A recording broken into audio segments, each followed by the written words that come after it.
Para hadirin hadirat, tentang perjalanan penghambaan kembali fafillallah tadi sudah banyak diuraikan oleh beliau yang telah lalu.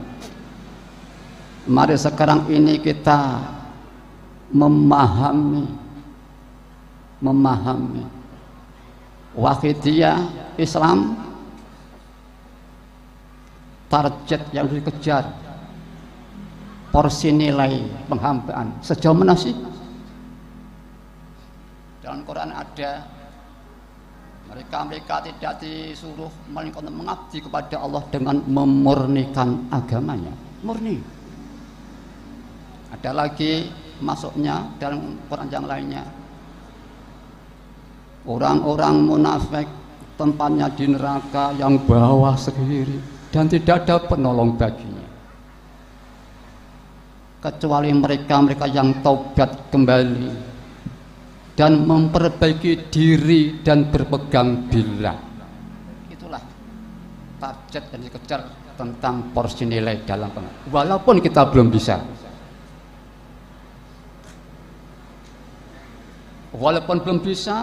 ada hikmahnya kita merasa belum bisa, sehingga tidak mudah takabur.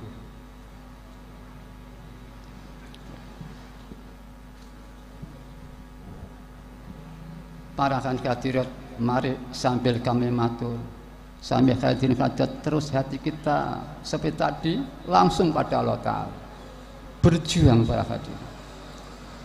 Kemudian ya alhamdulillah, kalau kita ada dua syahadat, asyhadu alla ilaha illallah wa asyhadu anna muhammadar rasulullah sallallahu alaihi wasallam.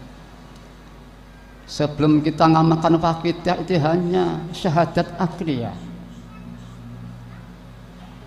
bahkan meningkat di luar kepala sehingga statusnya yang tidak qalbiyah, yang tidak akal, sehingga maaf seperti burung berkicau. Ini syahadah. Alhamdulillah oleh Allah di akhir zaman ini diturunkan kenikmatan yang begitu besar sekali, sehingga menjadi syahadah qalbiyah lillah semata-mata para hadirin. Syahadah yang ada status penghambaan kadalillah untuknya. Syahadah yang bisa tauhid dengan billah, rasa Allah tunggal dalam segala keadaan. Peningkatan musyahadah dalam menjadi qalbiyah ini ditingkatkan bersama dengan status penghambaan lillah dan persamaan qalbiyah tauhid. Itulah kenikmatan di akhir zaman ini. Nilai dan kesempurnaan ditingkatkan tentang syahadat itu lirrasul birasul, maka menjadi penyaksian hati. Sekarang ada status derek itba pada contoh kita Rasulullah sallallahu alaihi wasallam.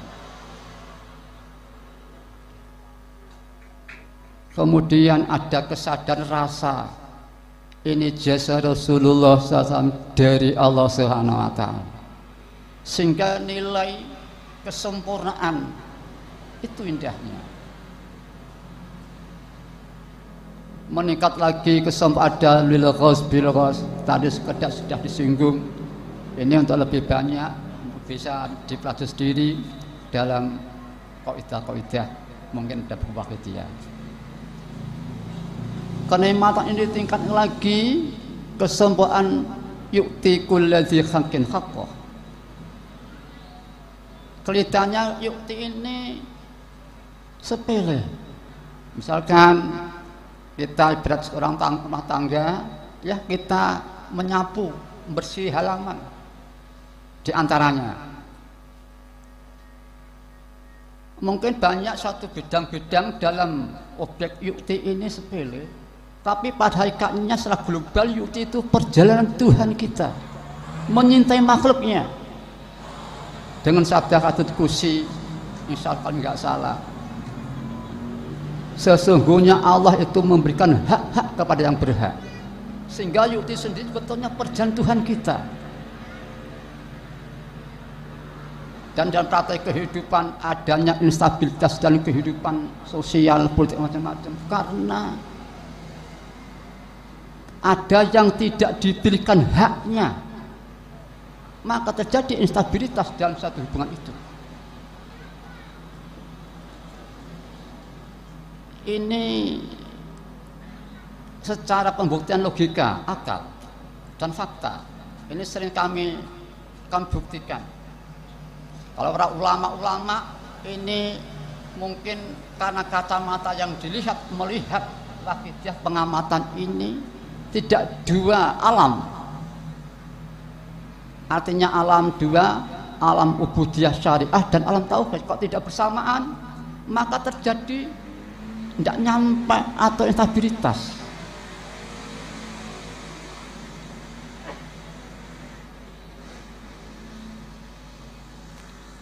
Apapun perjalanan kehidupan kok tidak menerapkan tauhid dan ubudiyah, akan ada instabilitas. Walaupun betapa tinggi soal tauhid. Suatu contoh pengalaman zaman mungkin di Aceh sana, ya dibunuh, dibakar kitabnya. Terjadi lagi zaman Wali Songo dibunuh. Itu hubungan tauhid mungkin syariah ubudiyahnya mungkin tidak dilalui. Dia tauhid didahulukan tidak seimbang, maka dia tenggelam kenikmatan. Yang mencampuri bukan ubudiyah syariah dari Allah, tapi manusiawinya yang untuk saya, itu yang mencampur sehingga terjadi instabilitas dalam kehidupan itu. Berarti para hadirat yang kami hormati, sebetulnya kami tidak akan memperbanyak perbendaharaan pengetahuan. Mari kita lebih tenang pada penerapan rasa. Seperti tadi kita dituntun oleh pemerintah lalu para hadirat yang kami hormati. Ini kami kadang-kadang menyimpulkan Islam wahidiyah sama.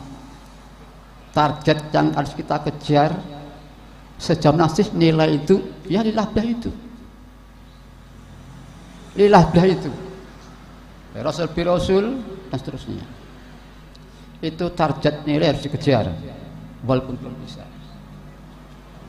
Kemudian secara umum meningkat sempurna, ya yu'ti kulladzi khatin haqqah. Meningkat lagi takdim asmal anfa. Meningkat lagi ada akhlak. Akhlak ini belum membudaya kepribadian pada umat Islam. Justru itulah terjadi instabilitas di umat Islam di dalam suatu perjuangan sosial atau politik. Akhlak itu adalah yang berbunyi masuknya dalam Al-Quran begini: sesuatu yang menimpa dirimu berupa kebaikan, sandarkan itu dari Allah Subhanahu wa Ta'ala. Sesuatu yang menimpa dirimu berupa kebaikan, famin nafsik, dari nafsu. Ini satu akhlak yang menentukan sekali para hadirin. Hancur selamatnya antara Nabi Adam dan iblis sekitar itu para hadirin. Mari kita koreksi kita sendiri. Di saat kita merasa tahu kebaikan secara lahiriah dari Nabi kita, dari Ghaus, dari Mbah Yim Al-Waqidiyah, dari ulama, ustadz, kiai, masyayikh, bahkan kebaikan dari diri kita sendiri, sudahkah kita rasa ini dari Allah para hadirin? Kok belum kita suladab dari Tuhan kita? Ini akhlak ya. Kalau tauhid ya baik dari Allah, tapi akhlak penghambaan kok tidak merasa ini dari Allah. Tapi juga demikian, kalau kita dari Allah tidak tahu yang memberi perantaraan, ya juga kurang terima syukurnya itu. Ada satu kata yang berbunyi masuk kurang lebih, tidak bisa dikatakan syukur kepada Allah bila tidak syukur kepada manusia.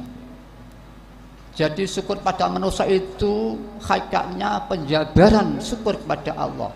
Tergantung niatnya. Tergantung niatnya para